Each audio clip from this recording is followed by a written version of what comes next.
Olá, pessoal do canal Pregando as Escrituras. Você que chegou agora, seja muito bem-vindo ao nosso podcast Vida e Fé. E hoje nós temos um convidado mais do que especial, Adalto Lourenço. Ele é cientista, ele é teólogo e conhece muito sobre essas áreas. E eu gostaria já de antemão que o Adalto Lourenço se apresente para o pessoal, fale um pouco sobre a sua vida, onde você mora e tudo mais. Fique à vontade, Adalto. Legal. Bom, meu nome é Adalto Lourenço, sou formado em Física e também Matemática. Eu atualmente estou trabalhando para uma empresa aqui nos Estados Unidos, fazendo toda a parte que eles chamam de espectrometria. Então, eu estou montando um laboratório para eles, o laboratório já está pronto, já é funcional, estou treinando o pessoal para trabalhar nisso aí.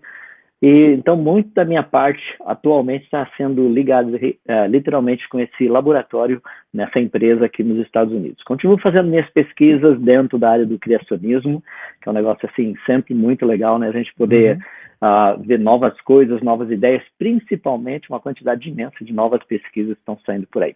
Então, resumindo tudo, estou trabalhando aqui nos Estados Unidos, estou morando nos Estados Unidos, mas continuo fazendo toda essa parte da pesquisa do criacionismo.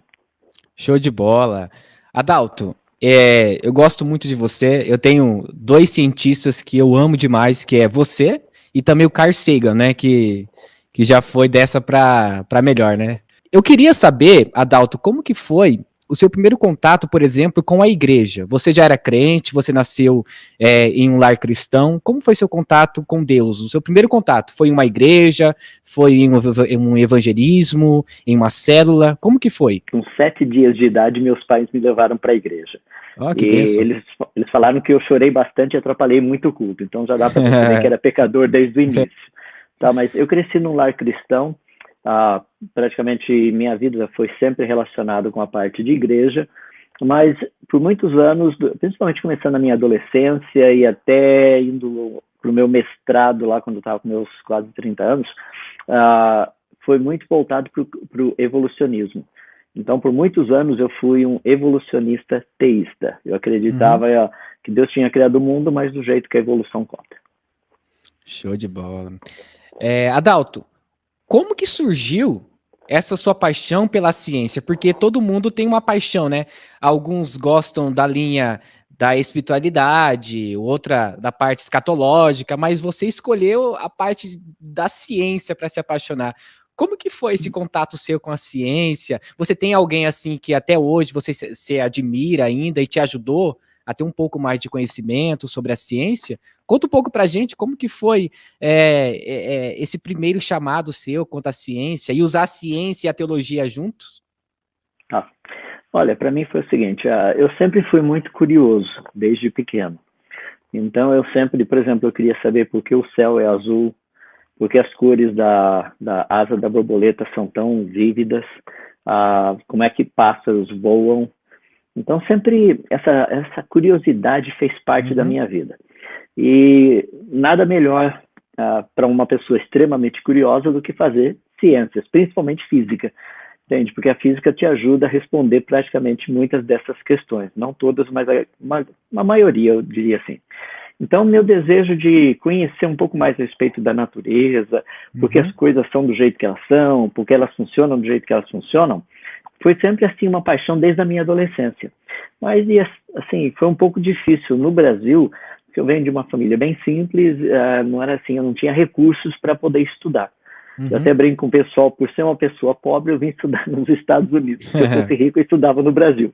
Mas como eu era pobre, então o negócio é achar um outro lugar onde daria para estudar, ter uma boa educação, ao mesmo tempo poderia trabalhar, e quando eu vim para cá eu já era casado e tinha 2 filhas. Então, foi assim uma possibilidade de poder juntar essa parte, fazer essa parte da ciência. Mas eu nunca deixei de lado o meu amor pelo Senhor Deus, o meu amor pela palavra dele, pelo conhecimento da palavra dele. E a minha proposta, logo no início, era o seguinte, eu quero mostrar que a Bíblia é a verdade. E depois de anos trabalhando nisso, eu percebi que eu estava totalmente errado nessa posição, porque no fundo, o que eu só precisaria mostrar é o seguinte, que a Bíblia, corretamente interpretada, e a ciência devidamente estabelecida, falam exatamente a mesma coisa. sabe? Não havia necessidade de tentar provar um ou outro. É apenas deixar que os dois falassem. Se eu deixar a Bíblia falar do jeito que ela foi escrita, com o propósito do autor, ao escrever o texto, e pegar a ciência, não essa ciência interpretativa, muita dela que a gente está vendo hoje, mas aquilo que a ciência é, aquilo que ela descobriu, aquilo que ela achou, que são em formas de leis e evidências científicas. Se você colocar as duas juntas, funcionam perfeitamente, não tem contradição nenhuma. Tanto é que eu costumo dizer que, pegando assim já o que foi dito no passado, a Bíblia nada mais é do que o livro das palavras de Deus. Sim. E a ciência estuda aquilo que é o livro das obras de Deus. Como o autor é o mesmo, obviamente ele irá dizer a mesma coisa nos dois livros. E é justamente isso que acontece. Muito bom, Adalto. Adalto, tem uma divergência entre ciência e teologia. A ciência pode explicar Deus de alguma maneira? É claro, né? Tem aquele fato teológico que se Deus fosse explicado em sua plenitude, ele não seria Deus, né? Tem algum tipo de estudo que já falou que sim, existe alguém por detrás de toda essa criação e nada veio do nada? Sabe me informar se existe estudo sobre isso? Você que está nessa área, alguma pessoa já conseguiu falar, existe um criador por detrás de tudo isso? Qual é a sua ideia, Adalto, sobre essa questão de criação? Tá. Olha, a ciência não consegue dizer absolutamente nada sobre quem seria o criador, mas a ciência consegue afirmar categoricamente que o universo e a vida foram criados. Não é isso que a gente ouve, tá? Mas é isso que a ciência verdadeira conhece. Por exemplo, se você pegar o universo, nós sabemos que ele foi criado. Como que nós sabemos disso? Segundo a lei da termodinâmica. A segunda lei da termodinâmica nos diz que tudo tem a tendência de ir do organizado para o desorganizado. O universo tem um pouco de organização ainda hoje. Isso é porque no passado ele foi mais organizado. E se você for um pouquinho mais além desse passado que eu acabei de dizer, ele teria sido mais organizado ainda. E se eu for além desse passado, do passado que eu acabei de dizer agora, ele teria sido ainda mais organizado. Em outras palavras, vai chegar no momento que o universo teria que ter sido perfeito logo no seu início. É isso que a segunda lei da termodinâmica nos diz. Portanto, a ciência sabe que o universo foi criado. A mesma coisa acontece com a vida, porque nós sabemos que toda informação codificada, como é o caso do genoma humano, DNA humano, informação codificada não surge por meio de processos aleatórios. É sempre resultado de uma inteligência. Então, tanto o universo quanto a vida, nós sabemos que eles foram criados, cientificamente falando.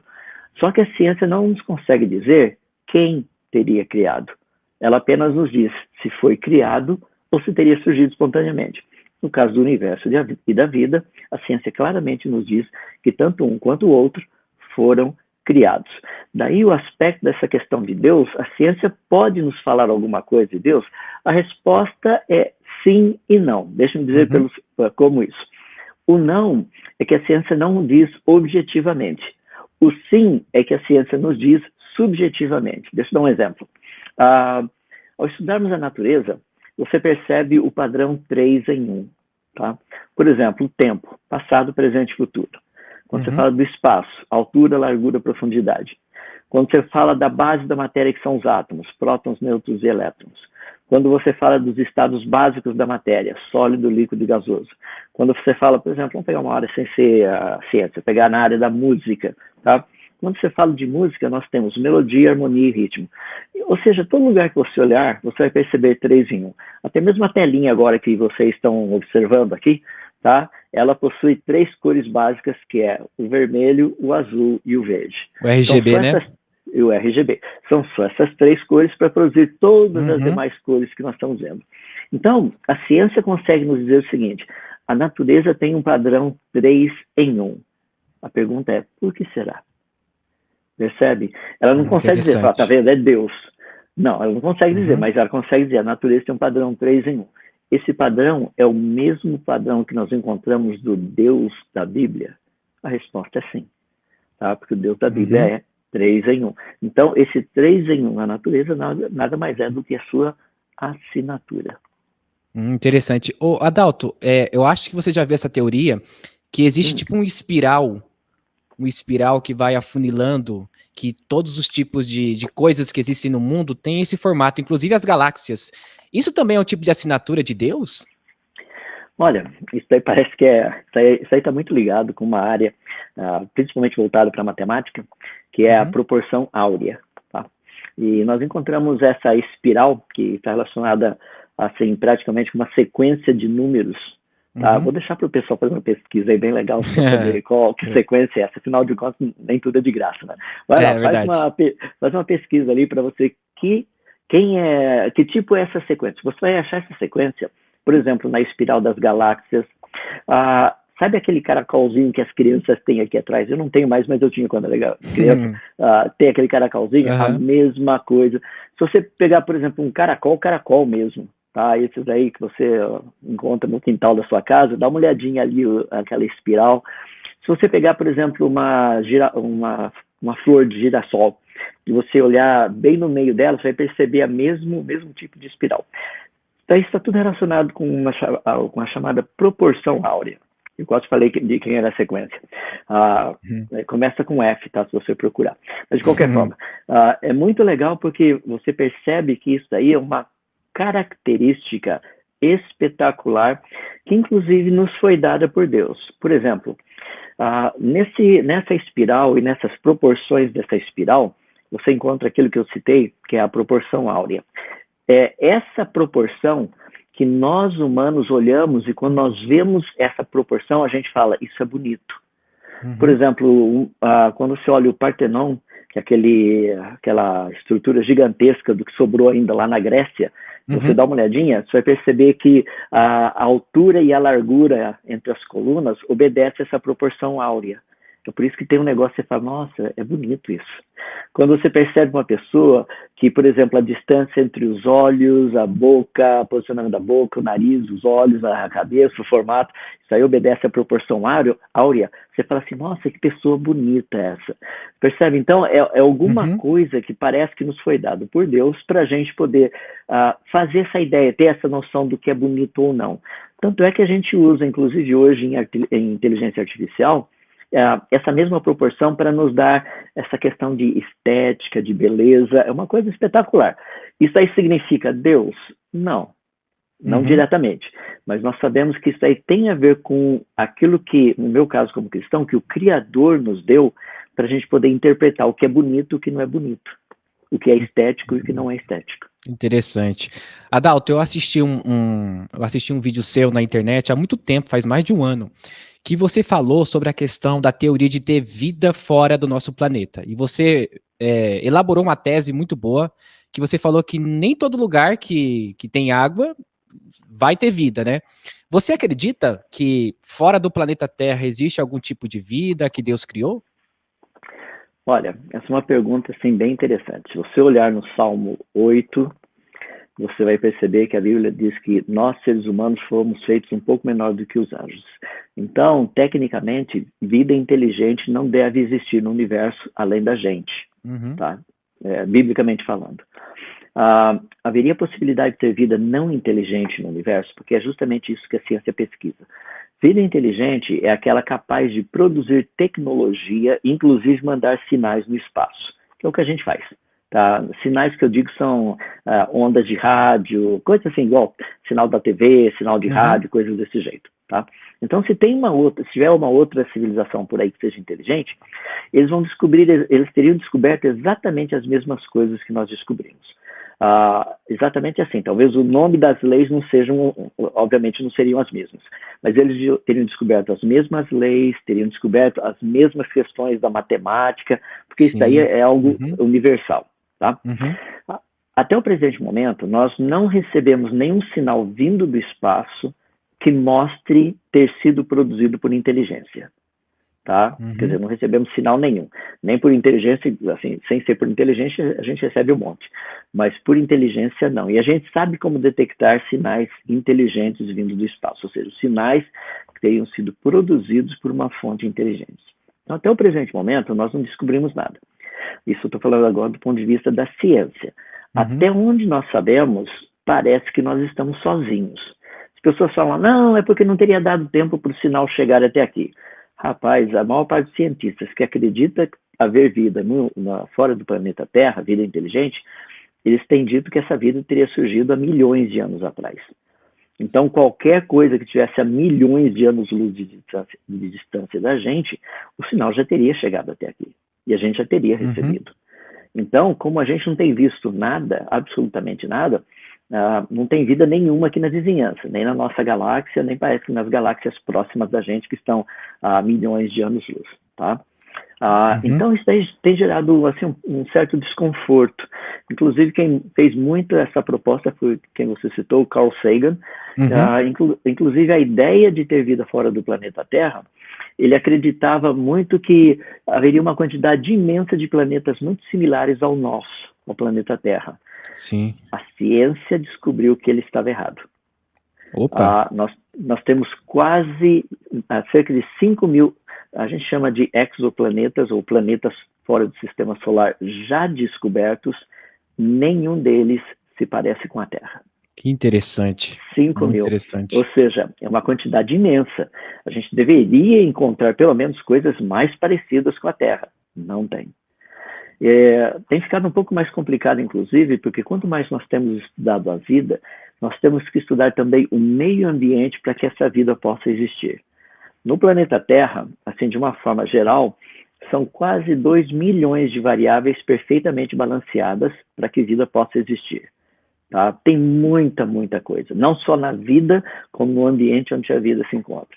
E a possibilidade de a gente encontrar um outro planeta que tivesse, assim, 1/10 dessa quantidade de variáveis, a probabilidade é de cerca de 1 em 1 quatrilhão. Ou seja, Nossa. Aqui na nossa galáxia não teria. Deixa eu só colocar mais um pontinho aí que eu tenho dificultado um pouco mais, que é o seguinte, nas galáxias existe uma região muito pequena ao redor do núcleo dela, que é mais ou menos, fica mais ou menos a uns 2/3 da distância do interior do núcleo em relação à extremidade da galáxia. Essa região é o que nós chamamos de zona habitável. São estrelas nessa região que poderiam ter planetas que teriam condição de sustentar vida. Por quê? Porque estrelas muito mais próximas do centro da galáxia, elas teriam uma quantidade muito grande de radiação que impediria a existência de vida. Se estivessem muito, muito distantes do centro, essas estrelas não teriam condição de produzir planetas rochosos, como a Terra, como Marte e tudo mais. Então, existe uma região muito fininha, muito, muito fininha, entre o centro da galáxia e a extremidade da galáxia, essa região ao redor desse núcleo da galáxia, onde haveria possibilidade de encontrarmos estrelas com planetas que tivessem condição de sustentar vida. É justamente nessa região onde a maior parte dos nossos telescópios que tem essa função específica, e radiotelescópios também, estão olhando, procurando por vida. Tá? Então é uma região bem pequenininha, não é em qualquer lugar do universo, não é em qualquer lugar da galáxia, desculpa. Tem uma área bem específica. Aí foi onde Carl Sagan errou, porque ele achava que em qualquer lugar daria para a gente encontrar vida. Não é verdade. Ele achava que planetas como o planeta Terra a gente encontraria em muitos lugares por aí. Não é verdade. Dos 5 mil que nós já descobrimos e estudamos, temos estudado até agora, nenhum deles tem características como a Terra. Muito bom. Adalto, agora vamos entrar na questão da criação, né? No começo, né, como a ciência diz, era 2 átomos muito pequenos, da ponta assim, de alfinete, que estourou, virou uma expansão, virou o Big Bang, foi se expandindo. Adalto, a gente consegue usar, por exemplo, a narrativa de Gênesis, a criação de Deus, com a narrativa científica? Existe alguma semelhança? Olha, eu por muitos anos tentei fazer isso, sabe? Mas o problema maior é o seguinte, a sequência de eventos não é a mesma. Isso cria um grande problema. Por exemplo, segundo a teoria do Big Bang, você teria um átomo primordial, quer dizer, um átomo não, é o que a gente chama de uma singularidade. Tá?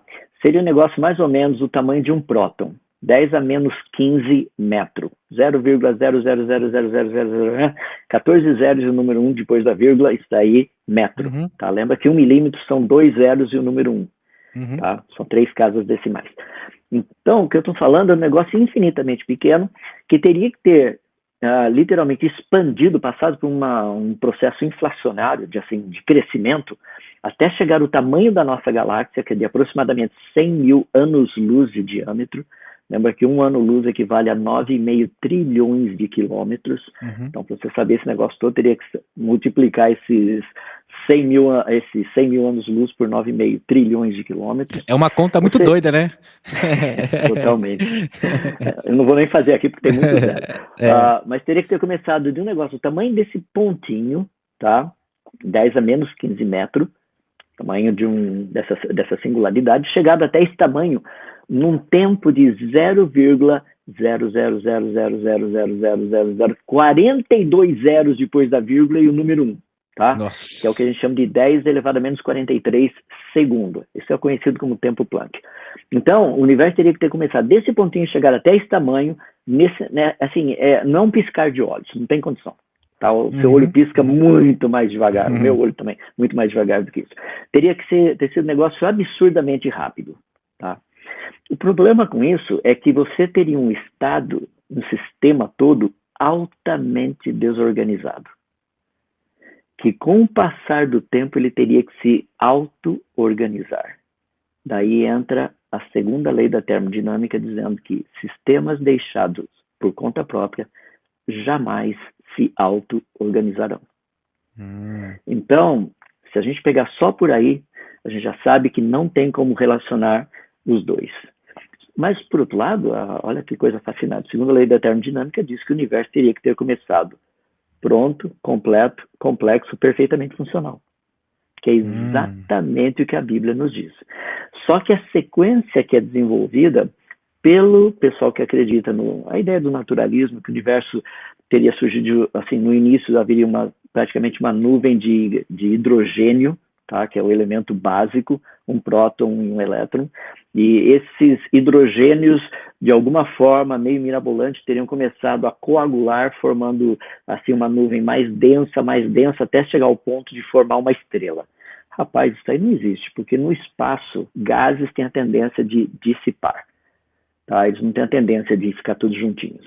Que é após uma supernova, né? Você quer dizer, após uma supernova, né? Não é após supernova, não. Se você pegar um pouquinho de gás no espaço, colocar ali um negocinho, ele faz assim, ó.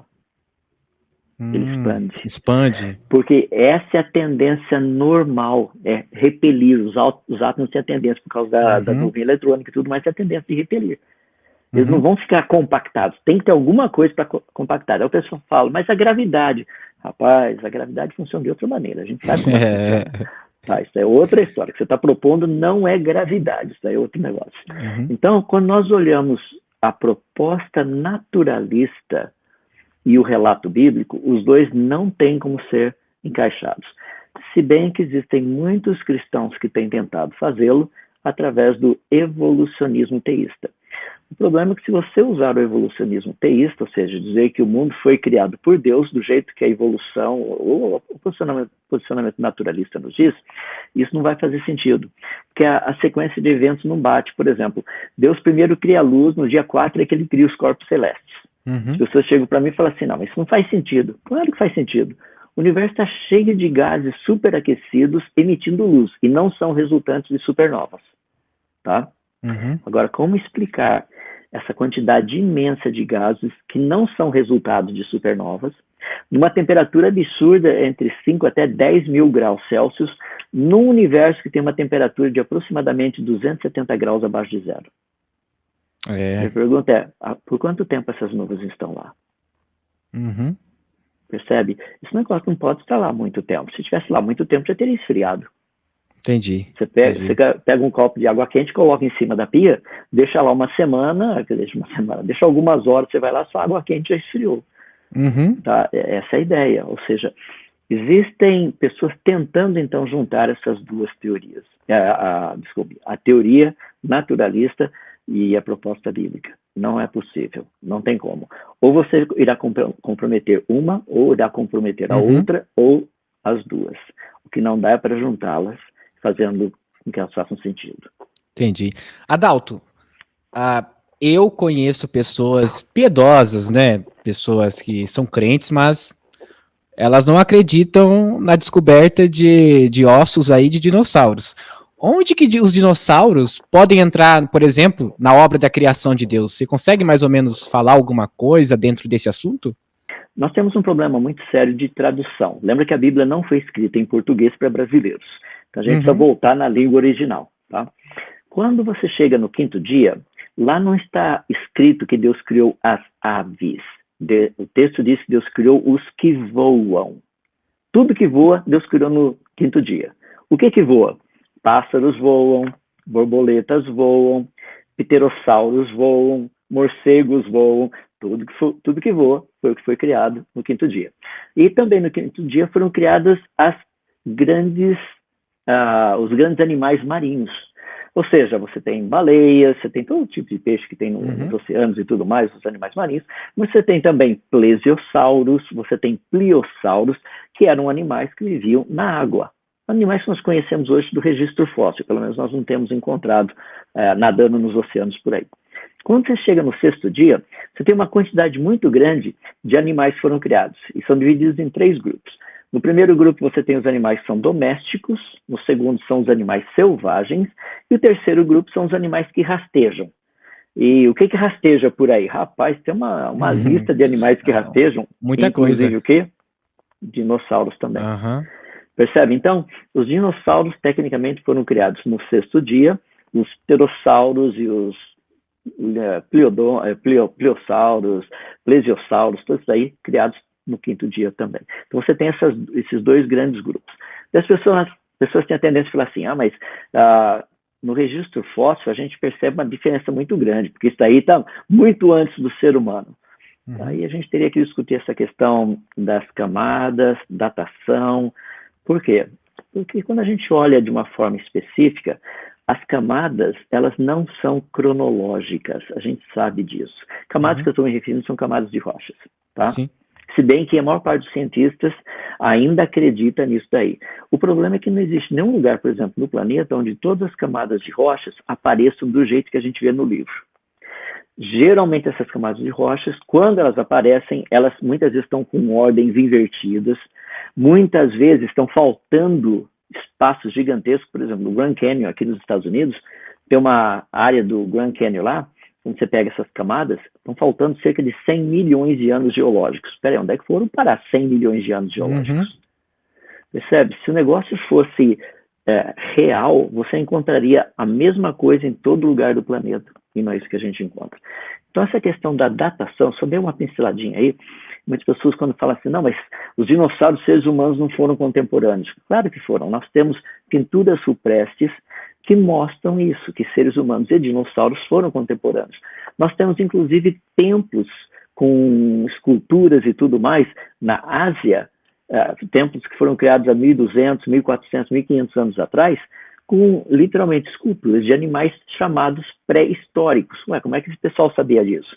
Nós temos grupos de descendentes dos Incas, os Icas, por exemplo, na América do Sul, que eles faziam desenho em rochas, que eram desenhos de animais chamados pré-históricos. Nós temos triceráticos e uma outra lista deles. Nós temos a mesma coisa com o pessoal da Austrália, ou seja, você tem espalhado pelo planeta todo aí, gente fazendo desenho daquilo que hoje nós conhecemos como sendo os dinossauros. E eles já faziam esses desenhos há milhares de anos atrás. O fascinante é que eles não desenharam os ossos, como se eles tivessem encontrado um fóssil. Eles desenharam o animal. Um negócio interessante, bem legal. Muito interessante. Adalto, você fala muito sobre isso, que a gente veio, a Bíblia diz, né, que a gente veio do pó da terra, né? Qual que é a relação entre uma supernova, né, que explode tudo, poeira, estrelas são poeiras, né?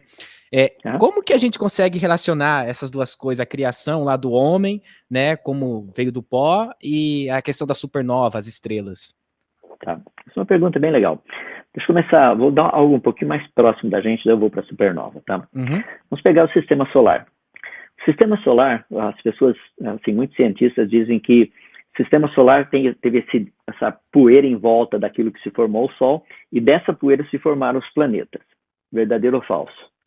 Falso. Sabe por quê?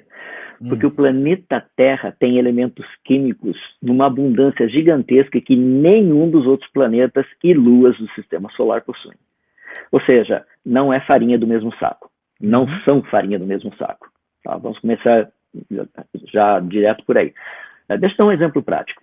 Todo mundo animado com o planeta Marte, agora a gente vai construir uma nova cultura lá em Marte, vamos levar seres humanos para Marte, Elon Musk, né? Elon Musk vai para lá, né? E ele tá animado com isso. O cara é capaz de fazer isso aí. Só tem um problema. Pensava-se o seguinte, como Marte tem muito dióxido de carbono, a gente pode construir uma doma bem grandona, transparente, né, para a luz do sol poder passar. Ali dentro a gente vai colocar plantas, e essas plantas vão crescer, como tem bastante dióxido de carbono, elas vão fazer a fotossíntese, e daí a gente vai ter lá oxigênio ali dentro de montão. É o único problema que para a planta crescer precisa dos nitratos, a gente precisa do nitrogênio. Marte não tem. Marte não tem, é verdade. Então, onde é que a gente vai achar nitrogênio para fazer planta crescer em Marte? Percebe? Mas Marte não é igual à Terra? É nada. Não tem nada parecido.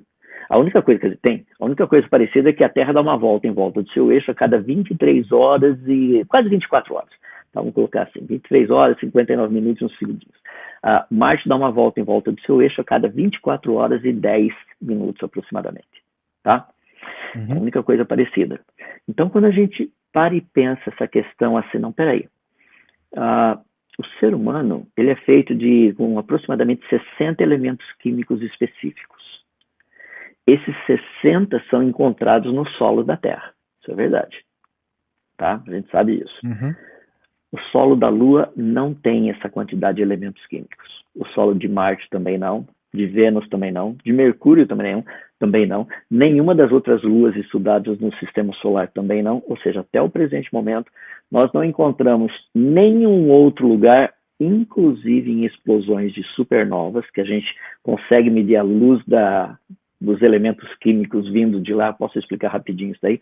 Nenhum deles, nada possui esses elementos químicos necessários para que vida possa existir como nós a conhecemos. Só rapidinho, como é que a gente sabe esse negócio? Eu trabalho com espectrometria aqui no laboratório que eu estou montando para o pessoal. Nós temos um equipamento que você pega elementos químicos, por exemplo, você pega uma amostra lá, pega um líquido, coloca lá dentro, e esse negócio faz com que esse líquido fique assim pulverizado e chegue a uma temperatura de cerca de 10 mil graus Celsius.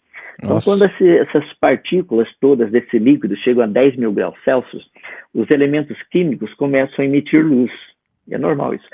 O elétron pula de um estado de estabilidade para outro, daí quando ele cai, ele emite luz. Não vou entrar nos detalhes, tá? Mas de qualquer forma, o que acontece é que cada elemento químico ele emite frequências específicas de luz. E por essas frequências a gente consegue descobrir qual é o elemento químico que está lá. Do mesmo jeito que eu faço no laboratório, o telescópio espacial, o James Webb, faz também. É o mesmo processo. A gente só trabalha com frequências e comprimentos de onda um pouquinho diferentes, mas o processo é exatamente o mesmo. Ou seja, por meio disso é capaz de você olhar para uma supernova e ver quais são os elementos químicos que estão lá, resultantes dessa supernova. Não existe nenhuma supernova estudada até o presente momento, onde pelo menos 10% dos elementos químicos seriam necessários para fazer ser humano, que é parte da nossa Constituição, tivessem sido encontrados. Então nós sabemos que nós não somos pó das estrelas. Interessante. Interessante. Adalto, eu estou assistindo um documentário na History Channel sobre a questão da energia escura, ou, né, tem vários nomes, que ela não emite luz, né? É uma energia que está no espaço e não emite luz. E parece que essa energia ela está expandindo, né, todo o universo. Você crê que essa expansão do universo tem algum fato relacionado ao fim de todas as coisas, ou você acha que é apenas uma ação natural do universo? Olha, essa questão específica dessa expansão ainda é muito debatida. Deixa-me explicar por quê. Nós temos um efeito chamado efeito Doppler. Uhum. Isso daí é bem legal porque você consegue entender como esse efeito funciona quando você está assistindo por exemplo, uma corrida de Fórmula 1, tá? Uhum. Ou quando você está ouvindo uma ambulância. Quando o carro da Fórmula 1 está vindo, ele tem uma frequência. Depois que ele passa, muda essa frequência. A frequência do motor. A frequência continua a mesma, no motor. Para quem está sentado no carro é a mesma. Mas você ouve um barulho mais ou menos assim, ó. Tá? Uhum. Ou então você vê uma ambulância, vem... Isso daí não é que mudou a frequência, é que quando o objeto está vindo na nossa direção, a frequência que é produzida, ela é compactada, fica mais aguda.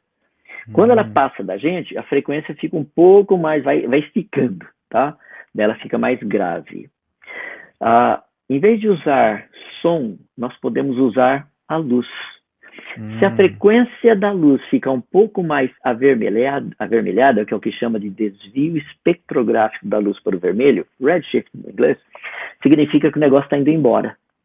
Se ele estiver vindo na nossa direção, ele vai ficar um pouco mais azulado, é o que a gente chama de blue shift, ou desvio espectrográfico da luz para o azul.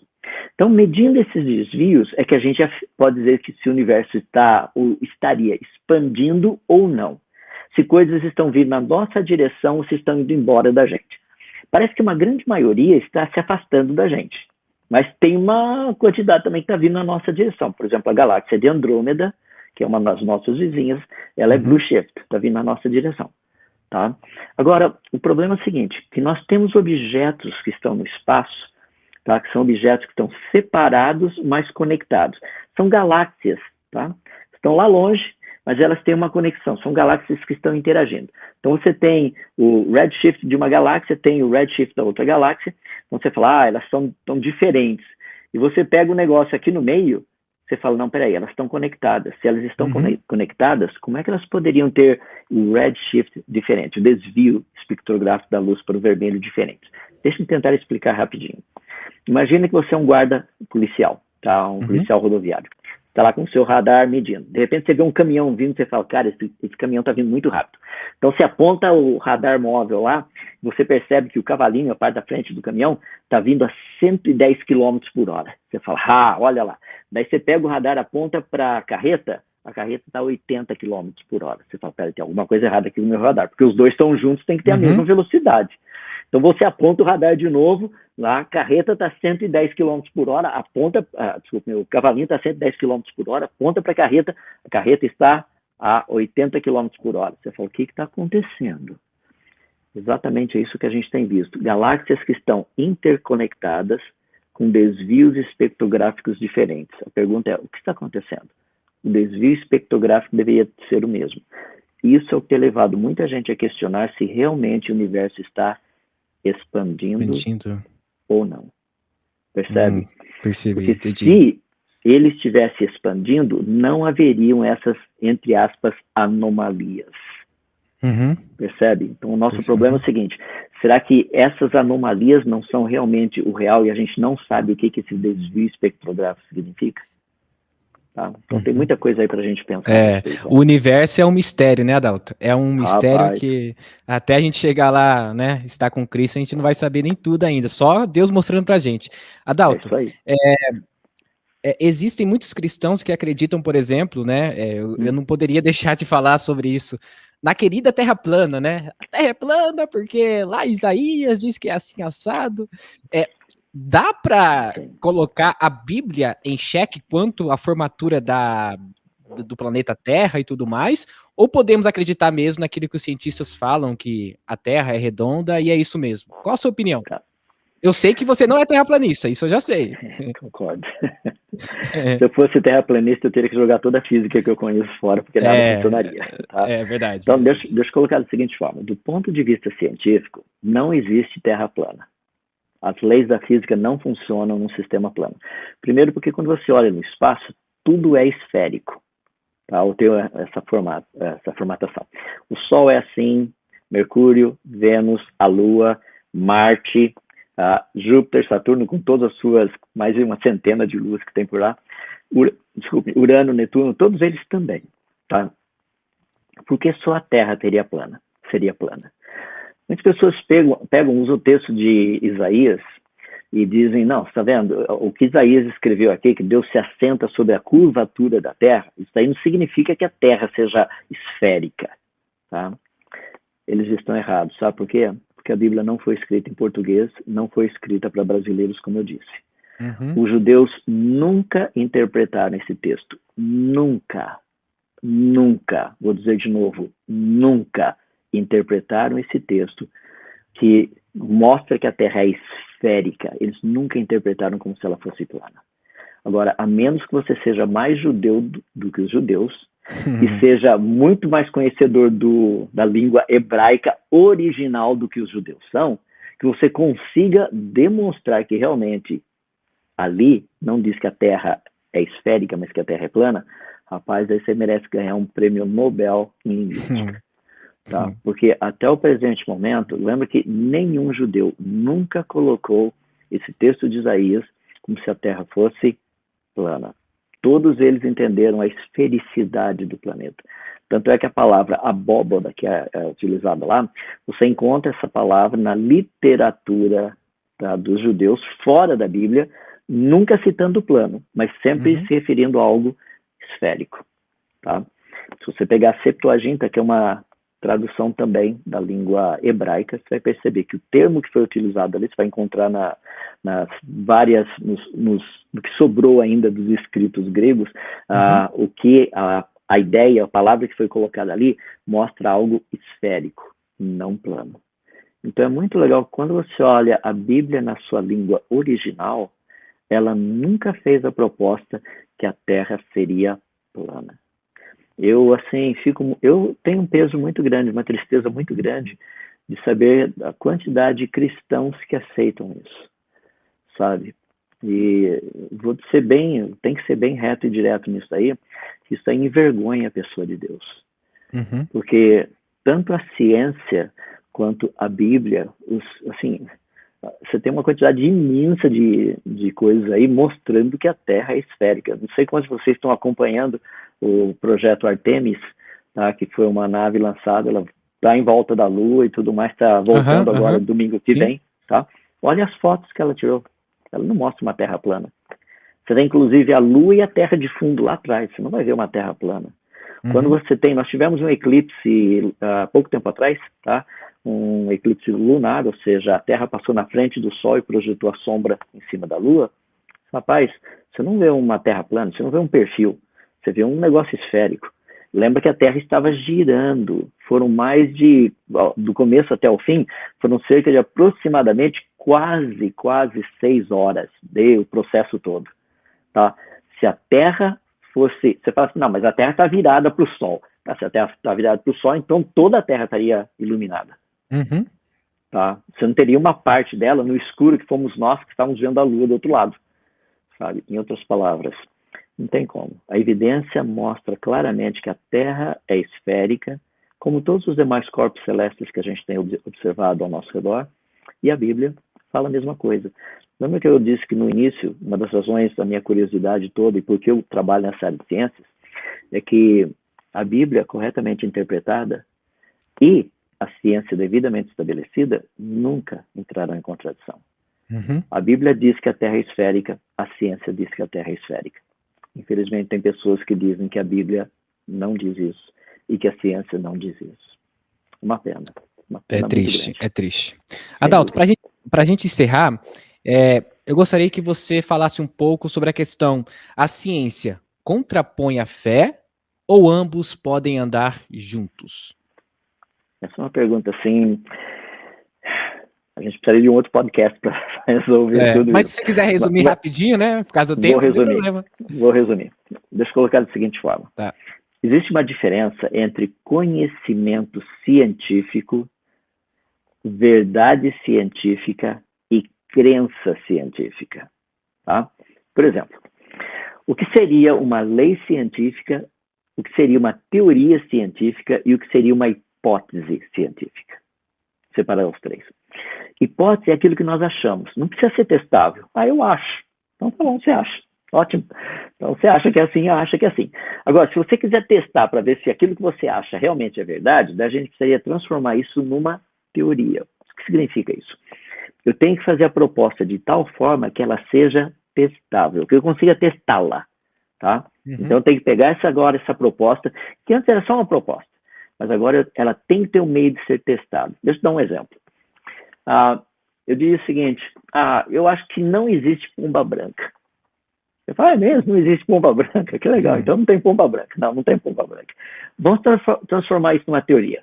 Agora eu vou dizer o seguinte, não existem pombas brancas. Agora não é mais eu acho, eu estou afirmando que não existem, tá?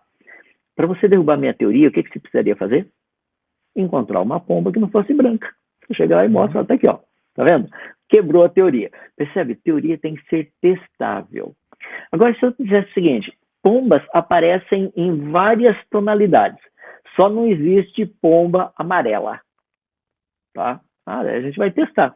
E se no final de tudo você descobrir que realmente não tem pomba amarela? Depois de testarmos e tudo mais. Daí isso, em vez de ser uma teoria, agora passa a ser um fato científico. Tá? Então, muitos cientistas ainda estão naquela fase de hipótese e teoria. Deixa eu dar um exemplo.